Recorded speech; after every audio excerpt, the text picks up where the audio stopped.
that was my first. Oh yeah, my first night up here was and I have this on audio recording. I was camping. I had set up my tent. I was sitting in this very chair between my van and my tent at about 10 o'clock. This was in June. And I just heard, well, first I heard... Is this when you started texting me? Yeah, this is that night, yeah. First I heard what I thought was a big moth flying into my tent. Now I wonder, was that a pebble? You know, because I thought, oh, I didn't see that thing, but it was pretty loud. Then I heard, you know, and in the summer there's noises, there's squirrels, there's birds. So I didn't think much of it. But I heard a louder kind of snap, knock type noise that I thought, boy, that could be something, you know, maybe there's a Bigfoot around here. And then, I forget, it's on the recorder, but 5 minutes later, I heard this really loud, I mean, unmistakable, like somebody just took a baseball bat and was wailing on a tree. I mean, it could have been that tree right there. And my hair was on end, and like, it's like I got an adrenaline shot or something. My heart was like 150 or, you know, it felt like when I'm really working out hard. And I just, you know, and I felt like that was intentional, that was something doing it, and that was directed at me. So that's when I texted you, because I thought, I thought I'm going to leave. And then I thought, well, I don't know if I want to leave.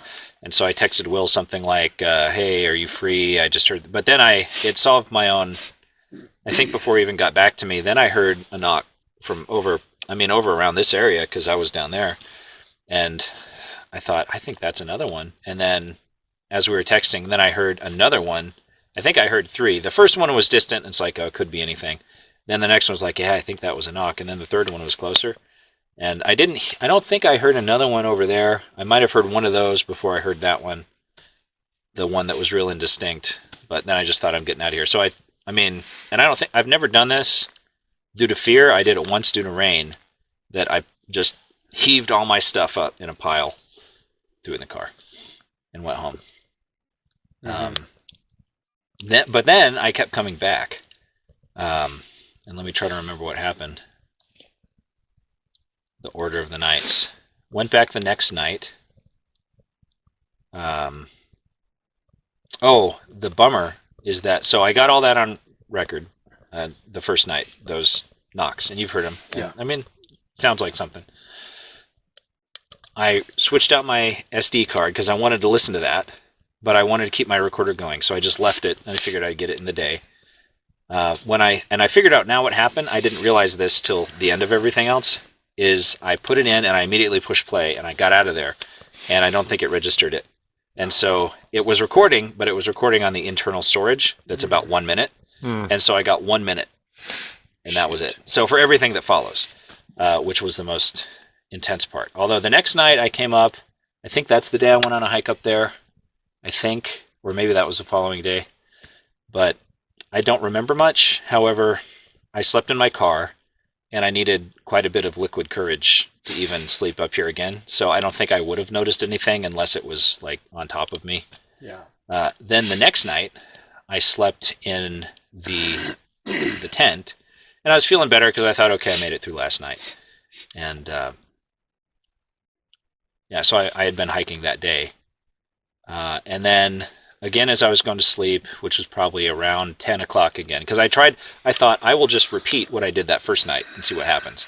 So I was sitting in my chair like this, you know, then I went in and I was kind of listening, probably listening to a podcast, but eventually I fell asleep. And I did remember hearing a lot of knocks, and I thought, yes, I can't wait to listen to this on the recorder. Now I know, you know, I was not getting any of it, so that's really frustrating.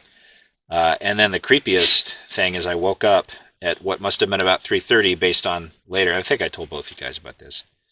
And I thought I heard, so I'm laying here, and I thought I hear above my head something dragging my cooler around for a split second. I thought, that's weird. Could there be something trying to get in my cooler? And all of this thought process was 3 or 4 seconds. And then I thought, oh, wait a minute. No, last night I put all my stuff in my car because I wanted to be ready to go.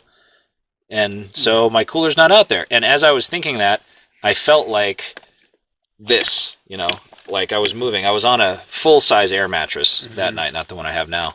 And it felt like there was something under the mattress, like reaching its hand under or something.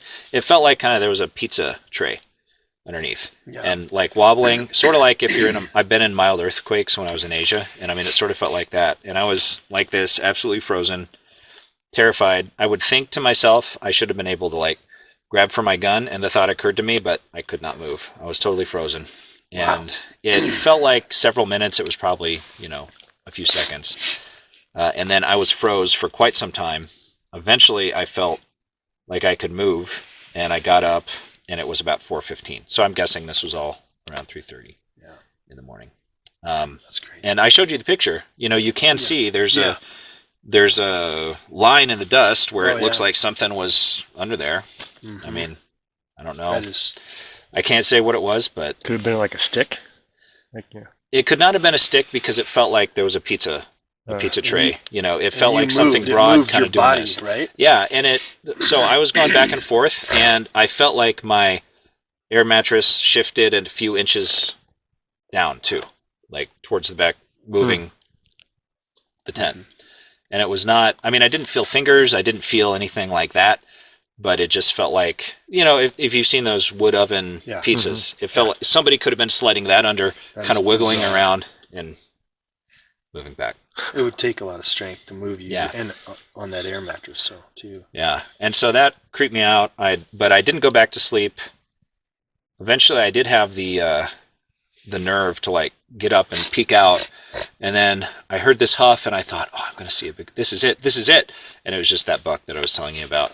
And then later I heard this through the brush, and it was a rabbit. So that was it. I mean, but it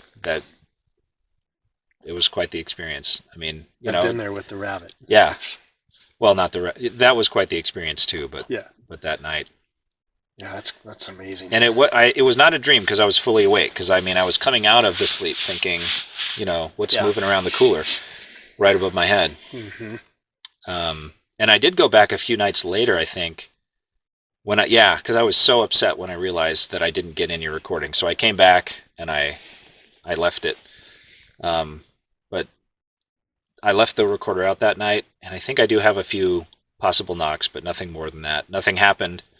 And I think I slept in my car again. So it's like I slept in a tent, car. Pretty intense there for a while, yeah.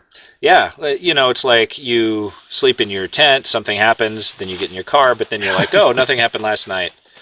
Go back to the tent. But I really wanted something to happen. But I think by that point, I had kind of used all my vacation time.